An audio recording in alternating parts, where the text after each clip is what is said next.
আল্লাহ তাআলা বলেন আদম এই তোমার বিবি তোমার স্ত্রী তোমার বান্ধবী তোমার চারটা কাজ করবে। আদম আলাইহিস সালাতু ওয়াস সালাম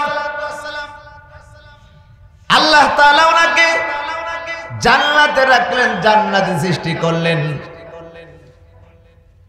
আদম আলাইহিস সালাম জান্নাতে ঘুরতেছেন, মা তাশতাহি আনফুসুকুম, যা চায় তাই তো উনি খায় পান করে দেখে, কোনো বাধা নাই, কোনো আপত্তি নাই। কিন্তু মনে শান্তি আছে নাকি? মনে শান্তি আছে? মুখটা মলিন, কি যেন দুঃখ। আল্লাহ পাক রব্বে কারীম জিগাইলেন আদম কি তোমার এমন দুঃখ?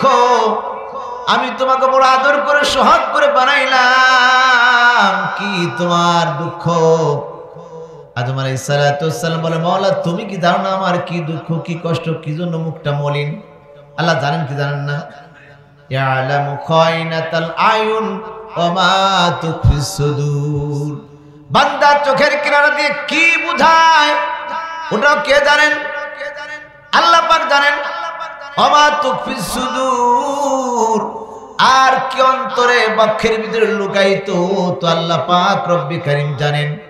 সুতরাং আদম আলাইহিস সালাতু ওয়াস সালাম মুখটা মলিন কোন জন্য, কি কষ্ট আল্লাহ তাআলা ভালো জানেন, ঠিক ঠিক নয়। এই আল্লাহ তাআলার সঙ্গে আদম আলাইহিস সালাতু ওয়াস সালাম ঝগড়া করে জান্নাতের ভিতরে ঘুমায় পড়ছে। ঘুম কোন জন্য আসে? ঘুম ক্লান্তি শ্রান্তি, শরীর যখন ক্লান্ত হয়ে যায় এই ক্লান্তি দূর করার জন্য ঘুমের মতো এক মহা নিয়ামত আল্লাহ আমাদেরকে দান করলেন। আদম আলাইহিস সালাতু ওয়াস সালাম জান্নাতের ভিতরে ঘুমায় পড়ছেন। ঘুম থেকে উঠে দেখে পাশে একজন রমণী বসা। এবার আল্লাহকে দিকে আল্লাহ কে? আল্লাহ বলে এর জন্য তোমার মুখটা মলিন ছিল। খুলিকত মিন জিলিন, কি দিয়ে সৃষ্টি করছে? বাম সাইডের বাঁকা হাড় দিয়ে, বাম সাইডের বাঁকা হাড় দিয়ে। মা বোনেরা অর্থাৎ স্বামী স্ত্রী, স্ত্রী যে অর্ধঙ্গনী বলে কি কারণে? পুরুষের দেখেন ডান সাইডে যে পাঁজরের হাড় যে কয়টি, বাম সাইডে একটা কম আছে। আদম আলাইহিস সালাতু ওয়াস সালাম জান্নাতের ভিতরে ঘুমালেন। উঠাই দেখেন এই রমণী বসাককে। আল্লাহ তাআলা বলেন আদম রে এর জন্যই তোমার মুখটা মলিন, তোমার মনটা খারাপ ছিল।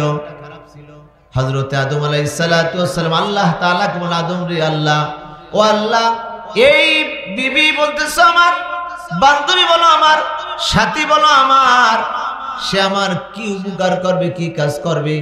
আল্লাহ তাআলা বলেন আদম এই তোমার বিবি তোমার স্ত্রী তোমার বান্ধবী তোমার চারটা কাজ করবে।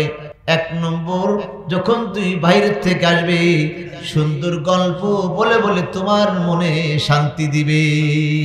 যত কষ্ট করে আসো না কেন আমার হাত তোমাকে এমন সুন্দর গল্প শোনাবে, মিষ্টি কথা বলবে, এমন তোমার খেদমত করবে, সমস্ত কষ্টগুলো ধুয়ে মুছে তোমার অন্তরে শান্তির গোলাপ ফুল ফুটে যাবে।